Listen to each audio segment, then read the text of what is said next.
Welcome to the Practice Brave podcast. I am the host, Brianna Battles, founder of Pregnancy and Postpartum Athleticism and CEO of Everyday Battles. I'm a career strength and conditioning coach, entrepreneur, mom of 2 wild little boys, and a lifelong athlete. I believe that athleticism does not end when motherhood begins, and this podcast is dedicated to coaching you by providing meaningful conversations, insights, and interview topics related to fitness, mindset, parenting, and of course, all the nuances of pregnancy and postpartum. From expert interviews to engaging conversations and reflections, this podcast is your trustworthy, relatable resource for learning how to practice brave through every season in your life. Hey everyone, welcome back to the Practice Brave podcast. Today I'm here with Mindy English. She is a pelvic health physical therapist in Eagle, Idaho, and I'm going to let her give you all of her background. But you would probably recognize her because she has gone viral with this Instagram post that we did, I don't know, last month or so, when it showed her doing an internal assessment while somebody was doing doing a push press with dumbbells and just really kind of showing how expansive pelvic health can be. And I thought I'd bring her on this podcast to talk a little bit about her background, how she practices, and how other physical therapists in general could really benefit from what you offer, Mindy. Well, thank you. Thank you for having me. Yeah, absolutely. So give us a little bit of background about you and everything. Yeah. So like we said, my name is Mindy English and I practice in Eagle, Idaho. So just outside of Boise. I've been a physical therapist for 11 years now and doing pelvic health for probably 10 of those years. So I did my schooling back east at George Washington University in Washington, D.C., which was a super fun place to live and learn and get my feet wet, and really thought that ortho and sports PT was the way I was going to go. And then moved back to Idaho and realized that the number one question I got asked on job interviews was if I do pelvic health. And so I kind of decided, I guess I better figure out how to do this. And I was fortunate enough, my program did have a pretty basic pelvic health class that we took, which I didn't realize at the time wasn't standard in a lot of programs at the time, and still isn't fully standard in a lot of programs or offered to a lot of people. So I feel pretty fortunate that I at least got some background in like how to have someone fill out a bladder log and understanding basics of incontinence and what prolapse is and different types of pelvic pain. And so I just kind of use that information to guide me to figure out how I was going to start treating this population as they ended up in my office a little bit more. And then went on, I actually ended up getting my orthopedic specialist certification for PT, and still really thought that like orthopedics and sports was my main thing. And then got pregnant myself and realized you can do both and have a really fun impact on people doing both pelvic health and orthopedic things and really helping athletes do the things that they want to do without pain, leakage, prolapse, pressure, all the things. Absolutely. And I think, we have talked about so many times how like pelvic health is oftentimes treated in a singular way, where there's a hyper focus on just the pelvic floor instead of it being part of like an entire system. And I feel like what you've done a great job of is combining like ortho and sport brain with like how that also influences the pelvic floor, and then how the pelvic floor influences ortho and sport, and like really kind of bringing these things together in a way that is really so helpful for actually creating improvement and faster improvement of symptoms for female athletes. Yeah, they really do go together hand in hand. And if you had asked me 10, 11 years ago, I probably would have thought, yeah, it's two really separate things. And even, my, the gal that sat next to me in PT class, she went on and did her residency in women's health. And I was like, okay, cool. You go do that. That sounds great. I'm going to go treat my athletes over here. And it really does get presented and thought of as these two really separate things. And I think the more I learn and the more I treat, I realize they really do go together. And then I find myself asking people who are coming to me, especially my females who come to me for hip pain, low back pain. I always say, I'm going to ask you this question. I promise there's a reason for it, and nobody else has probably asked you this question, but do you ever have leakage with activity, coughing, sneezing, laughing, to kind of start the conversation? And 90% of the time they say yes. And I say, okay, that may or may not be part of what's going on here, but we're just going to keep that in mind as we move forward. Absolutely. And I feel like that is it can be such an easy part of any questionnaire for any physical therapist, or honestly, even coach, just as a way to have context for like, just like our clients or patients have knee pain and they're reporting that, or history of they had a back surgery or whatever it might be. Like there's a way to like bridge these conversations to start looking at the whole picture for what they're experiencing. Because it's still rare, I think, for women to know that pelvic floor PT is even a thing. Mm-hmm. You know, it's grown in popularity so much, I'm sure, as you've seen over the last decade. But there's still people that are like, wait, what? This is a thing? And then what happens there? What do I do? How does that actually help? So why don't we answer that question for those that are listening that maybe aren't PTs? How does pelvic floor PT, how does that actually help symptoms like incontinence, prolapse, pelvic pain? What are you focusing on doing? Yeah. So I think to your point, people know a lot more about it now. And I think the common thing I hear is, I know I should do it, but I don't really know what that means. So the way pelvic health can help, and pelvic PT helps with those symptoms, is first identifying all the kind of thinking of the why behind it. If you are having a lot of urge, we're going to talk about, well, how often are you going to the bathroom? What do your bathroom habits look like? What do your bowel habits look like? Because sometimes there's some really easy fixes and habits that we've developed with just going to the bathroom that we don't even realize. That can be a really low-hanging fruit for people. And then we can look at how the pelvic floor is functioning as part of the whole system of your low back, your hips, your foot and ankle, all the things. And so sometimes it is specifically looking at and training the pelvic floor muscles, but we don't just stop there. And so I think there's a lot of thought of, well, I'm just going to go to pelvic PT and I'm just going to do Kegels. And I think there's some people that need Kegels. There's people that legitimately need to understand how to use their pelvic floor. They need to strengthen their pelvic floor. There are also people that need to understand how to relax their pelvic floor. And relax is, I would say, it's kind of a bad word for people who are a little bit type A. So we can find a different word. It doesn't have to be relax. We just need to understand how the pelvic floor can function in its full length tension relationship, how it can be the most optimal.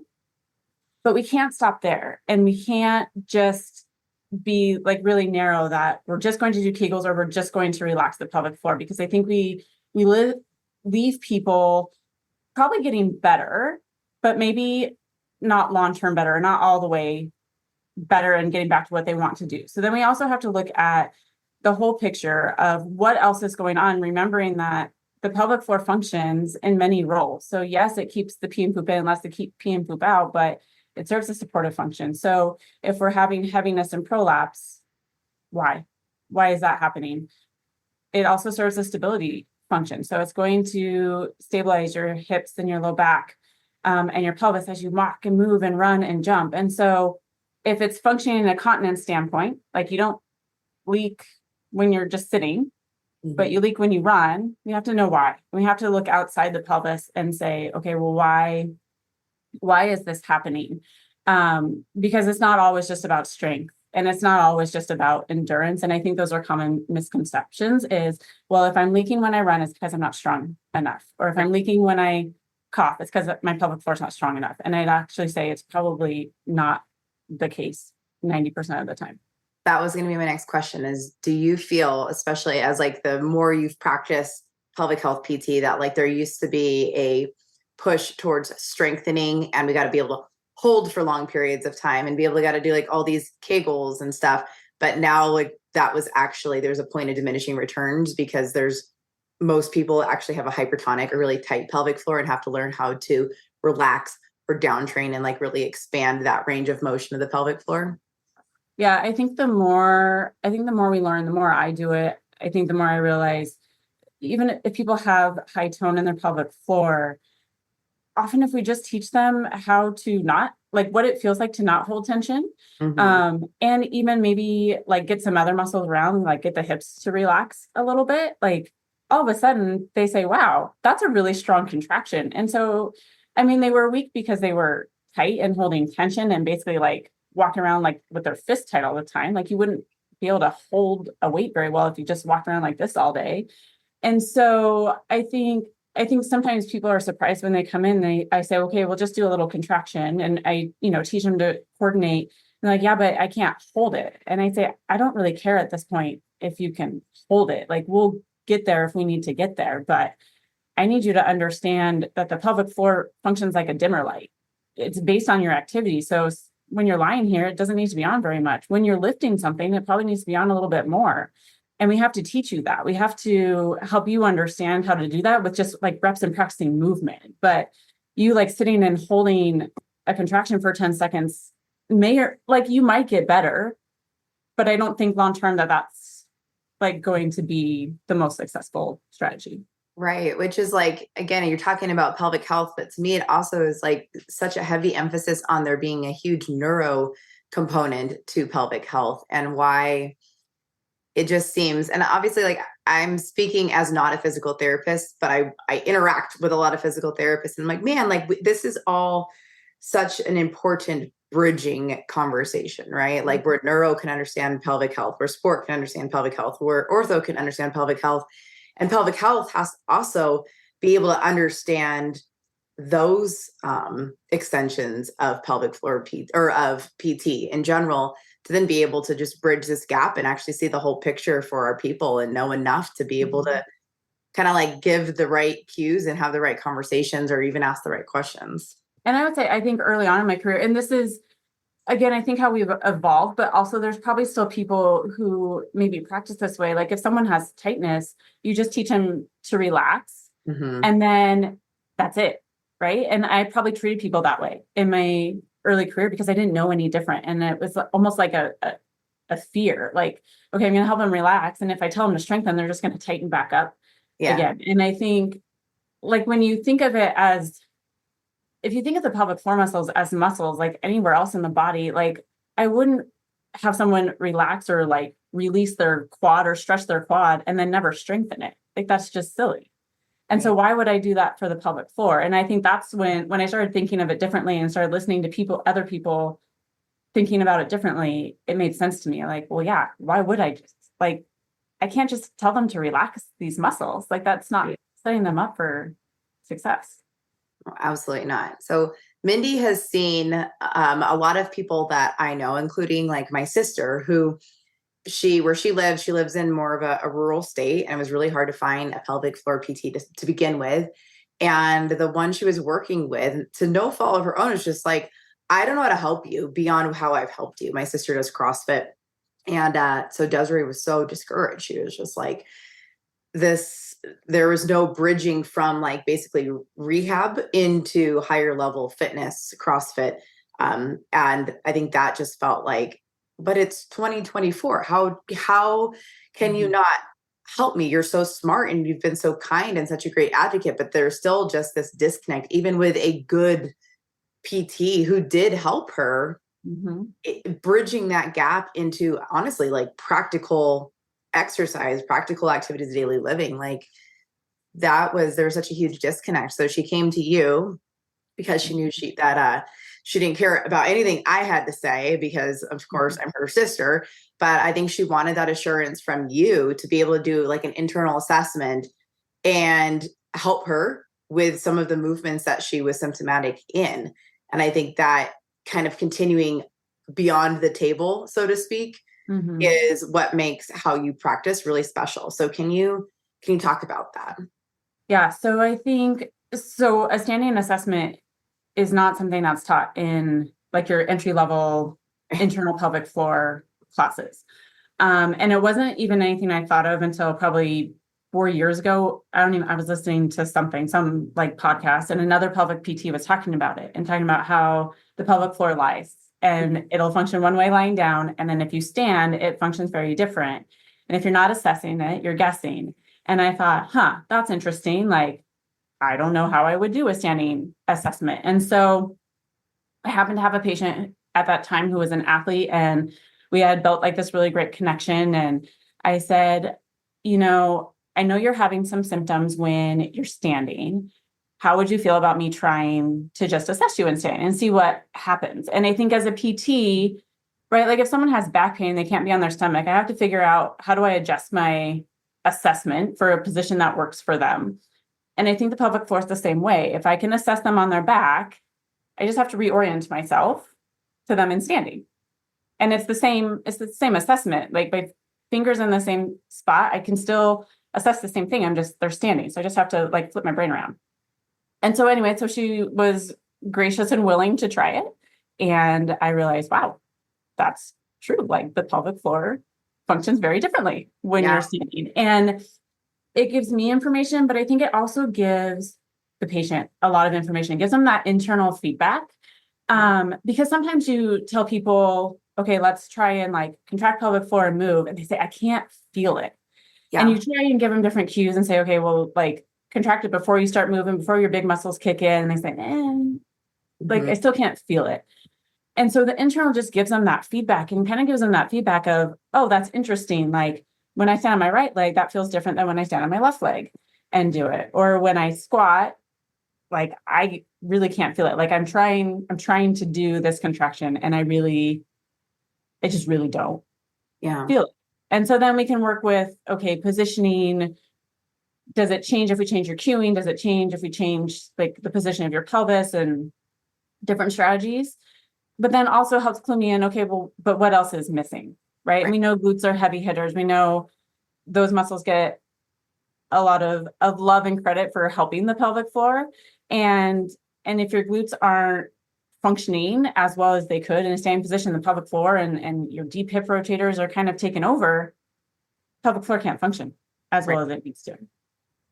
So there's lots of conversation that goes in before we do the standing assessment, certainly lots of connection. And I think that's what people don't see like in a short reel. Right. That's not like, hi, I'm Mindy. We're going to do an internal standing assessment. You're going to squat with me behind you. That's not how that goes down. And it's not always even day one. Like your sister, I knew I had one shot. And so that was day one. But I also knew she had done a ton of work before. And I think you're right. It's not that person did a bad job. Like she knew how to contract her pelvic floor. Like it was beautiful. But I think, like you said, she just needed that reassurance that it was functioning the way she wanted it to be functioning when she was lifting and doing things, because it didn't always feel that way. Right. Getting that feedback that even acts as mental assurance for like, I can do that load. I can do that movement. My pelvic floor is actually doing its job. And I have that confirmation from you, right? Somebody who's like, I'm literally palpating and feeling what your pelvic floor is doing. It's absorbing that force, or it's able to produce that force. Or just like I know with Christina, when you've worked with her, like it's looking at timing, it's looking at cadence, it's looking at foot position, it's looking at pelvis position, moving those things around almost like from the outside, like the mechanics from the outside. And then you have the internal feedback of like, okay, when you did this with your feet, or when your pelvis position was like this, your pelvic floor was better able to respond to that task. And I think for an athlete specifically, that is key. Having that like mental feedback in the moment of like, okay, if I'm really mindful of my pelvis position here, or if I do this with my feet, then I'm going to have less symptoms, or I'm going to be able to build off of this and then increase my capacity or increase my just ability to do that movement and that load and progress. I think because there's a lot of, as much as we talk about athlete brain, I think when it comes to pelvic health, there's also so much of a fearful brain. Like, am I going to hurt myself? Am I making it worse? Am I ready to progress? And they just don't know because they don't want to do anything that's going to make it worse. And I think that's the question I get asked a lot is, and there is some fear in, am I going to make this worse? And I always say, like, I really don't know. Like, I don't have a crystal ball, but this is how I can help you make a really informed choice about it. And I think once we've gotten to a point with a really high level athlete who like is having a problem with the push press or whatever it is, like we're talking about really fine tune adjustments at that point. Like they've done all the work. We've done all the work like on the table and in different positions to make sure that the pelvic floor is functioning the way it needs to be. And now we're trying to figure out, okay, how can I change some little position things and still be safe with lifting, right? Mhm. We don't want to create another problem somewhere else. Right. How can I still have good form, still be safe, and just change your strategy a little Right. bit? And then what feels best for you? And so it's a lot of, you have to be willing to play around with movement and safely experiment with movement a little bit. And I love playing around with movement. Like I always tell people, I will modify until we can't modify Yeah. anymore, unless I think it's really going to be detrimental to you. But let's try it. Let's try doing it this way, or let's try changing your breath strategy and just see what works for them. And the fun part for me is it's a little bit different for everyone, right? Mhm. Like there's different principles that we know generally work for most people, but it's not for everyone. And so that's where I think as a PT, like you just have to be willing to be curious and like have that conversation of this is what I think will work. Let's try it. And then you tell me what feels supportive to you Right. and your body.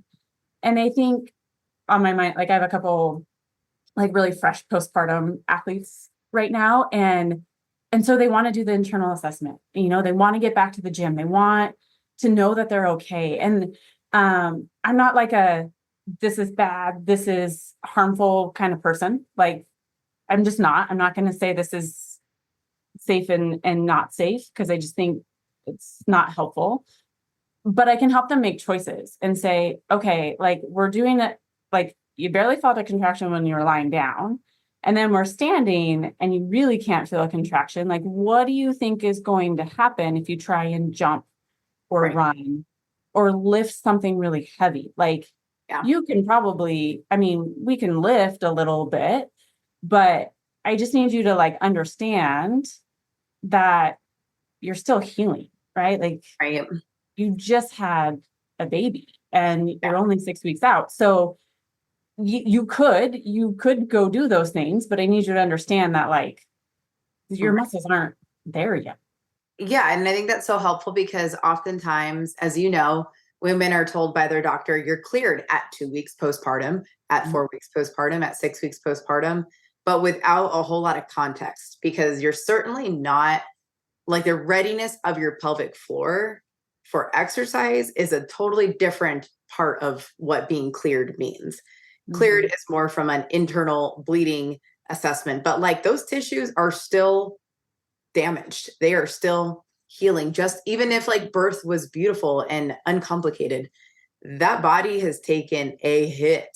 And I mean, and is under operating in so many ways because you're not sleeping, you're acclimating to new life as a mom, a baby came out of your body one way or the other. Like there's just a lot of stress on that system. So then we want to, when there's this desire, our athlete brains of our postpartum athletes, like there's this desire for them to feel normal again and to get in the gym. And that's how they are seeking their normalcy.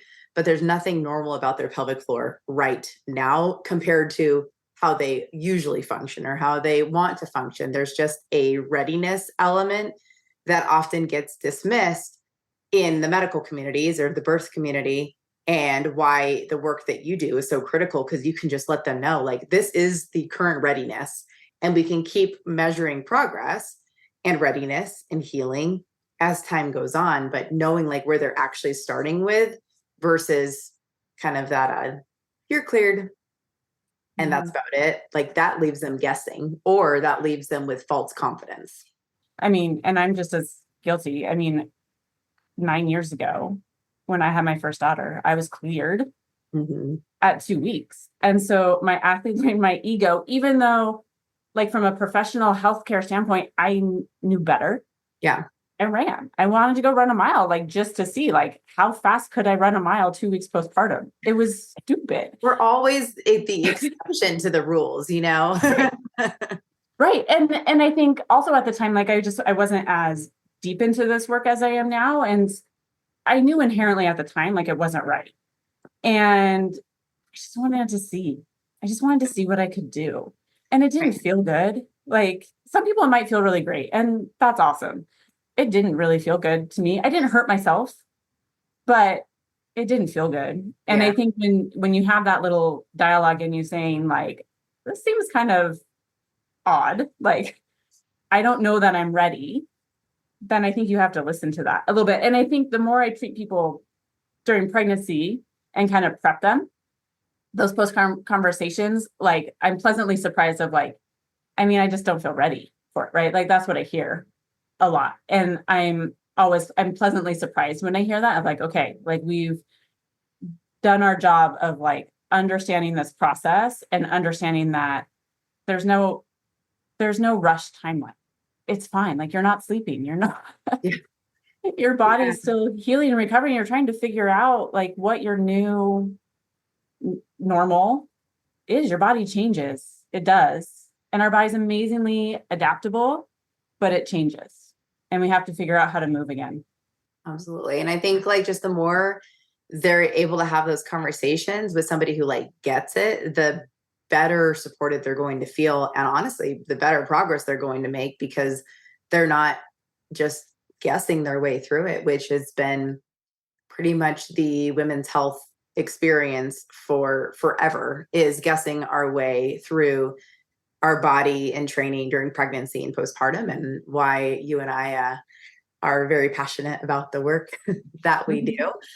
Because again, it's 2024. We shouldn't be guessing. There shouldn't be so many people that come to both you and I who are saying, why didn't anyone tell me what is going on? What am I experiencing? Why do I like not know anything about my body? Even though we have access to knowing more, that's still so taboo, so misunderstood. And exercise is either like something that there's a lot of fear around, or there's a lot of like where people will just do whatever kind of exercise they want to do regardless of the impact it has on their body, because they kind of don't know the consequences, so to speak. And I think, to be fair, there's research that's coming out now.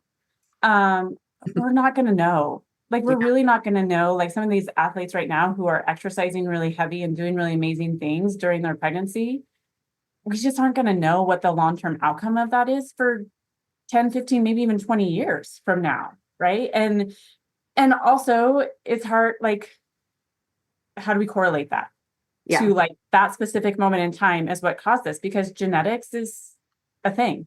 That's like a huge part of it. I think that people are like, well, if you're just like really fit, then you're not going to have pelvic health issues. Like basically you will be exempt if you're just fit enough. And that is just not the case. Like birth and pelvic health symptoms do not discriminate. Like they just don't. And so, I mean, I have these conversations behind the scenes with a lot of these high level athletes who maybe trained a specific way during their pregnancy. And then they're like, shit, I should not have done that. Or you have somebody else who trained really hard and like they are quote fine in some ways, but like, do we know if they're fine, or is it at a year postpartum when they're done nursing and well, now they've really hurt their hip or their shoulder, right? Like there's always some weird injury attached to it. So it's like, while there are exceptions to the rule always, fitness is a benefit, but it's not a guarantee for what your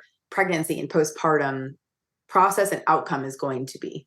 And I think it's also important too, then, to give those people the space to say, man, like you can feel like I shouldn't have done this, or I wish I would have known this. But then also, how are we going to help you be active and athletic moving forward? Because again, our body is extremely resilient. It might look a little bit different, but we can still keep you active and still find ways for you to do things that you love to do. Because I think for a lot of these women, activity is their mental health outlet. Yes. Right. And so we have to find that balance of meeting them where they're at, helping them understand like stuff happens, right? Like birth is a wildly unpredictable event. Yeah. And we can't change that.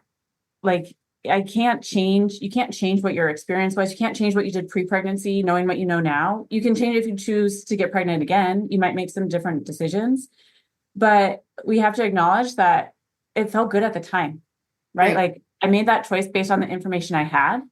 And now based on the information I have, I'm going to move forward and not sit and beat myself up over it. And that's where you might have to, have some people in your corner of like your mental health counselors and stuff to help them work through that. But absolutely. It's just, there's so much attached to this season of life for female athletes. And I say that, pregnancy and postpartum, like these are catalyst seasons for really understanding your body, really understanding the relationship you have with your body and fitness and what you can do with it. And like, what tools do I have access to now?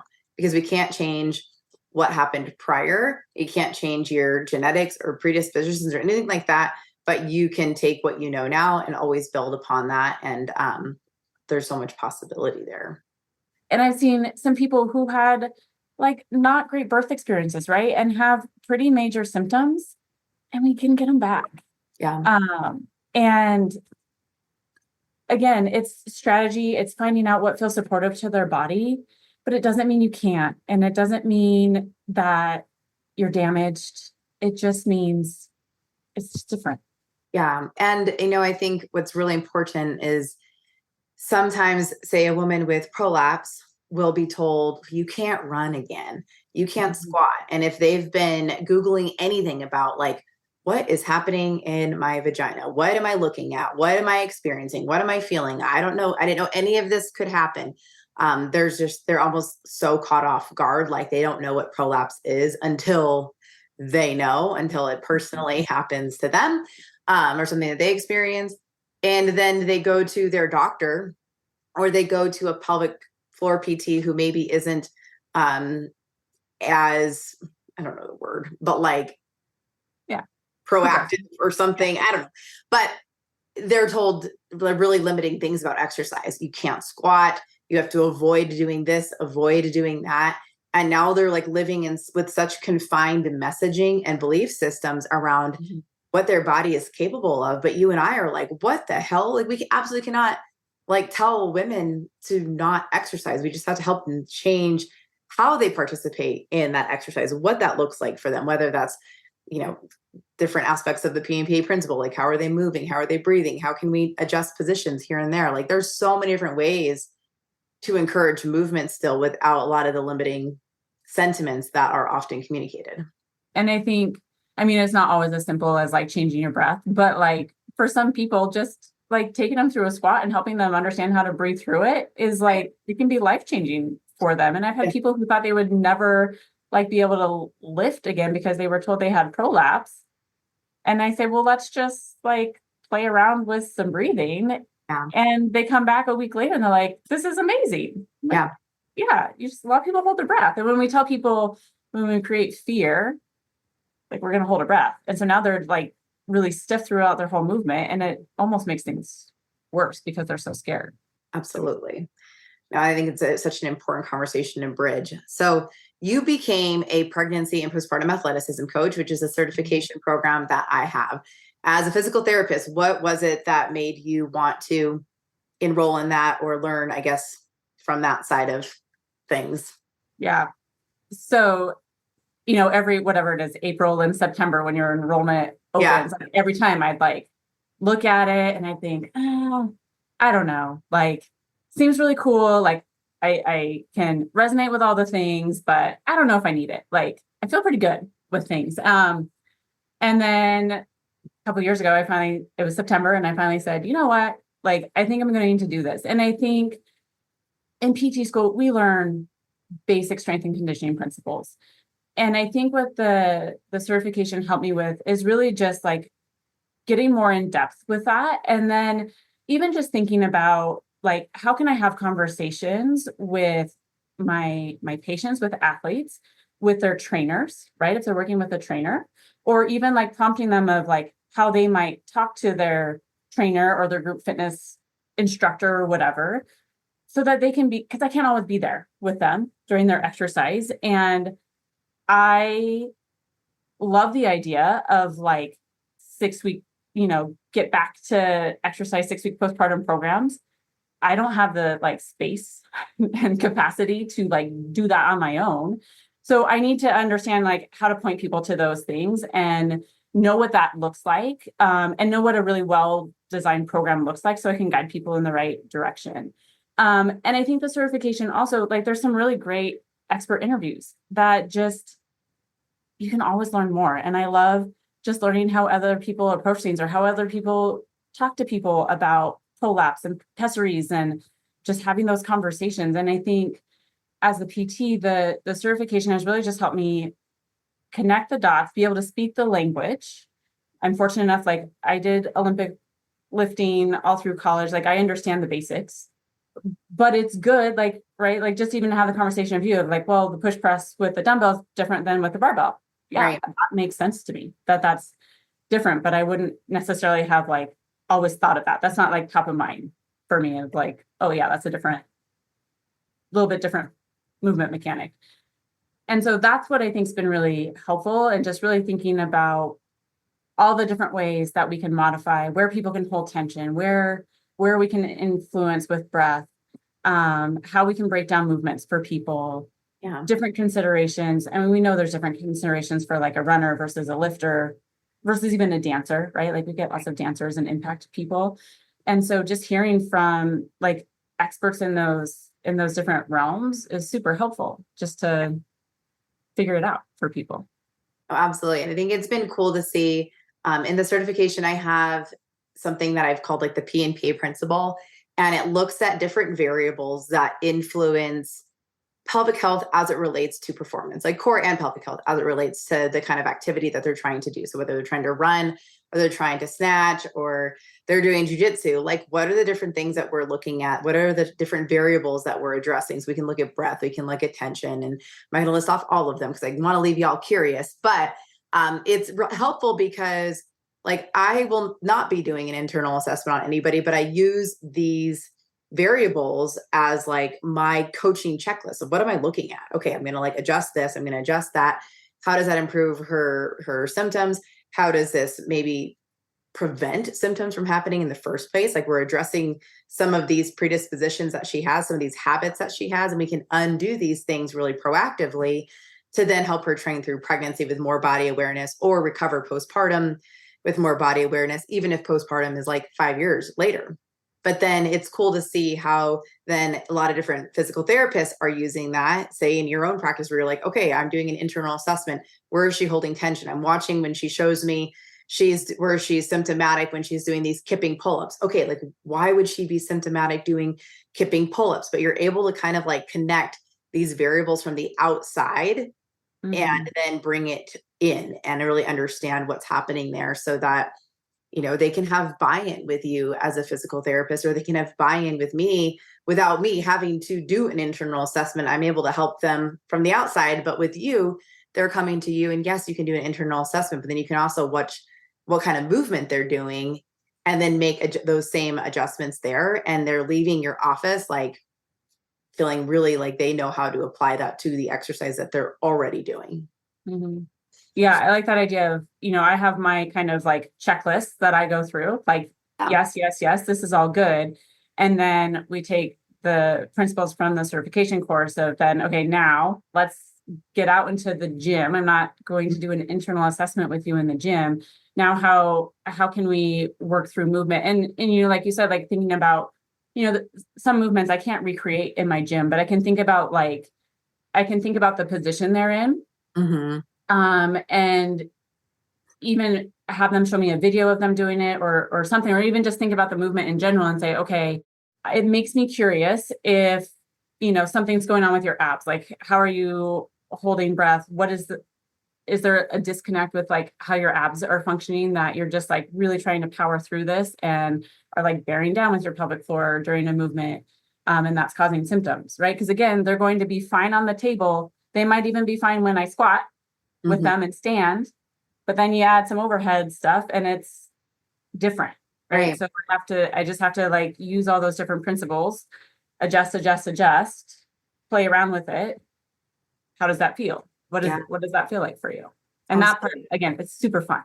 It is so fun being able to like scale up, scale down, and just like know like what pieces of the movement or pieces of the exercise or the the variables there, the intensity, the load, the volume, like how can we scale aspects of that down so that you're making progress in office and then can be built upon when they go to the gym and they're trying it and they're experimenting, and then I think the biggest thing is we're teaching them what to listen for, because everyone's told, well, just listen to your body. And we're like, cool. But like, we're not actually doing that. We're going to override that day in and day out, as you know, with me all the time when I come in to see you with my like walk of shame with my whatever knee, wrist, rib, all the things where I'm like, I am aware of what's going on with my body, but I am not listening to it. So I think especially with something like pelvic health, for example, being able to be really aware of like, these are the things I need to be mindful of. This is what it looks like. This is what it feels like. Okay. And I know that maybe this choice I'm not ready for based on the readiness of my pelvic floor. Or I know I can experiment with this because I've built up my capacity. I've been able to do all these other movements. So now I am ready for box jumps, or I am ready to push my cadence harder on that mile, or I am ready to sprint, or I am ready to compete again. Like, you then have a lot more evidence, so to speak, for where you're at, what your body needs at any given point in time. And I think, when we get to that point, we want the pelvic floor to be functioning a little bit more automatic. So I don't want to make it complicated for them. Like, it's not like, okay, you have to contract your pelvic floor every time you jump. If someone's doing like repeated box jumps, like I'm not going to sit and contract my pelvic floor the whole time. So like, why would I ask someone else to do that? But I've been to classes where it was like, okay, we have them like do this big umbrella breath and then hold it and then do like step ups for a minute. Well, like I can't do that. Like, I don't want to think that much. It's not practical, like athletes are not robots. Like, there's nothing robotic about athleticism. It's dynamic, it's reactive, it's creating force, it's absorbing force. Like, you cannot do that if you're like hyper focused on what your vagina is doing. That is so impractical. But I think, again, that's why how you practice as a pelvic health PT who understands ortho and sport, like, I would love to see that just be standard care, standard practice for when people go and see a pelvic floor PT. Yeah. And I think it's going to get there. I think, I think it's amazing where we're at now. I mean, when I first started doing this, there was like 5 of us in Boise that did pelvic health, and now there's a ton of us, and it's great. And there's still not enough of us. And I think there's people who are pushing the envelope for pelvic health PT and being more progressive and getting more classes out there of how do we treat these high level athletes? How do we do standing assessments? But I think we just have a long way to go with it. I think it's also important to understand, like, sometimes where you live, you just don't have access to someone who does it, right? And so sometimes I get messages of like, well, it seems like you do something different. This didn't get done at my PT appointment. Right. And my first question is always, did you get better? Because I haven't always done it this way. Right. And while I think it's wildly valuable, I also think people can get better and get the basics that they need. But when you feel like there's something missing, when there's that disconnect, first ask your PT. Like, the worst thing they're going to say is no.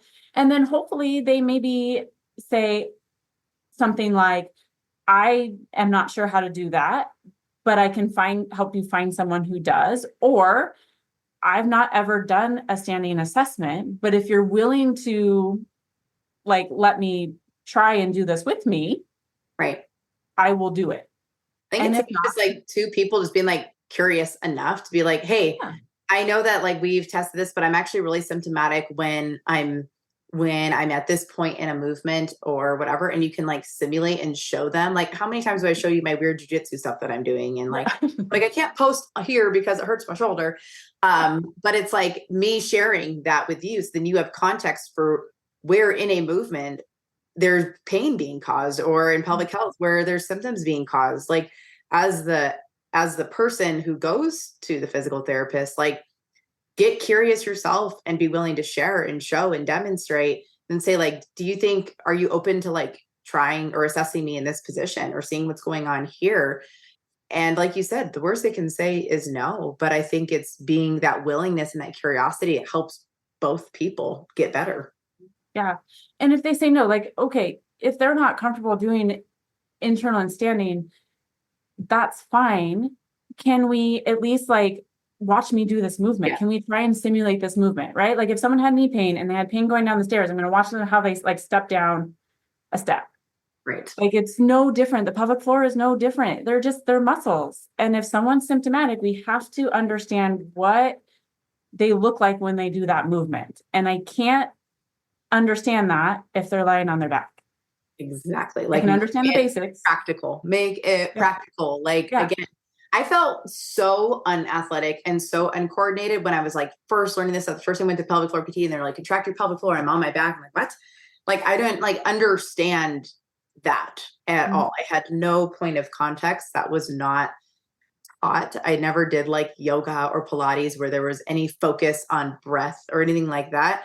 So as somebody coming in with basically barbell bro brain background, that was so unfamiliar. But then when I was told, well, I want you to try to deadlift this and let's time your breathing here. Like, what do you feel in your abs? Like when we started to like kind of expand that conversation where it was around things that I understood, like how my abs contracted, or how I was breathing during a deadlift. Well, then that started to give us a little bit more feedback on what the rest of the core system was doing. Where I'm like, oh, now I kind of get what you're asking here. Again, it's so hard. So, but you, as a physical therapist who's guiding this with these people they do know their body, you got to get creative with what situations you put them in for you both to learn and understand what's going on. Yeah. And even thinking like, how can I adjust their body? Yes. Right. Like lying on your back is actually not the easiest position to understand how to contract your pelvic floor. It's how we teach people because it's easy for us to assess what's going on. It's really hard for the person in front of you. Like it's not natural. And so you have to, again, if someone has back pain and they can't lay on their stomach, I have to adjust them to a position that feels supportive to them.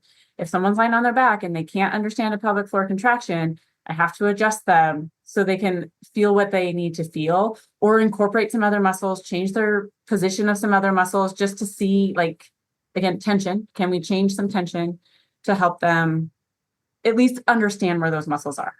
Absolutely. It's so good. And it's just been so interesting to see how this field has grown over the last 10 years. I remember when I first went to pelvic floor PT, it was like, well, just push your abs together, like for diastasis. It was literally like lay on your back and just push your abs together as if like, it's just wild that was part of what was told. But we've really come so far in the help that pelvic floor PTs are providing, that there's more awareness around the work that you do. And then more just like cross collaboration with coaches and physical therapists, really being supportive of our female athletes who are looking to pursue a lifetime of athleticism. And we know that pregnancy and postpartum are just significant chapters in what that looks like for women and their bodies and their fitness and their long-term athletic goals. And honestly, their quality of life, which I think is probably the most important and most overlooked aspect of like why this stuff really matters. Yeah, it really changes people's quality of life. And I think when people ask me like why I enjoy it, it's different. Like I love rehabbing people from a knee injury. Like it's super fun to watch them get back to things, but to help a female athlete like be able to even just run after her kids and not pee or like not have to say, oh, I can't jump on the trampoline and like try and explain that to your kids. Like it's the quality of life and it is life-changing for people just to not carry that big or small burden, whatever it is for them around. Absolutely. Mindy, where can people learn more about you? I am on Instagram the most. My Instagram is mindy.english.dpt. That's where I hang out the most, trying to get better about like posting more. We'll get there. And then my practice in Idaho is Therapeutic Associates in Eagle. And so you can find me there. Awesome. And if you are a pregnancy and postpartum athleticism coach, Mindy is teaching at Coach Course Live, just a little like 1 hour where we get to really like learn from her. And I know she did that last year and it was so beneficial for different coaches to learn about the pelvic floor, but also then for the PTs there to learn how like we're just kind of connecting these dots and just really helpful. So extra incentive to come to Coach Course Live in September if you're a PNPA coach. And if this conversation has sparked interest from any of you listening, we would love to have you become a pregnancy and postpartum athleticism coach so that you can apply it to the work that you do or the work that you want to do. Like Mindy and I, totally different educational backgrounds, but doing such complementary work. And we're seeing that happen all over the world. And it's been really cool to see more physical therapists really just join forces here with this kind of curriculum and efforts that we're doing. Yeah. Mindy, thanks for being here and sharing your time. Thanks for having me. Thank you so much for listening to this episode of the Practice Brave podcast. If you enjoyed the show, please leave a review and help us spread the work we are doing to improve the overall information and messaging in the fitness industry and beyond. Now, if you are pregnant and you are looking for a trustworthy exercise program to follow, I have you covered. The Pregnant Athlete Training Program is a well-rounded program for pregnancy with workouts for each week that are appropriate for your changing body. That's 36 weeks of workouts, 3 to 4 workouts each week, and tons of guidance on exercise strategy. We also have an at-home version of that program. If you are postpartum and you're looking for an exercise program to follow, the 8-week Postpartum Athlete Training Program would be a really great way to help bridge the gap between rehab and the fitness you actually want to do. From there, we have the Practice Brave Fitness Program, which is an ongoing strength and conditioning program where you get new workouts each week and have a lot of guidance from myself and my co-coach, Heather Osby. This is the only way that I'm really offering ongoing coaching at this point in time. If you have ever considered becoming a certified pregnancy and postpartum athleticism coach, I would love to have you join us.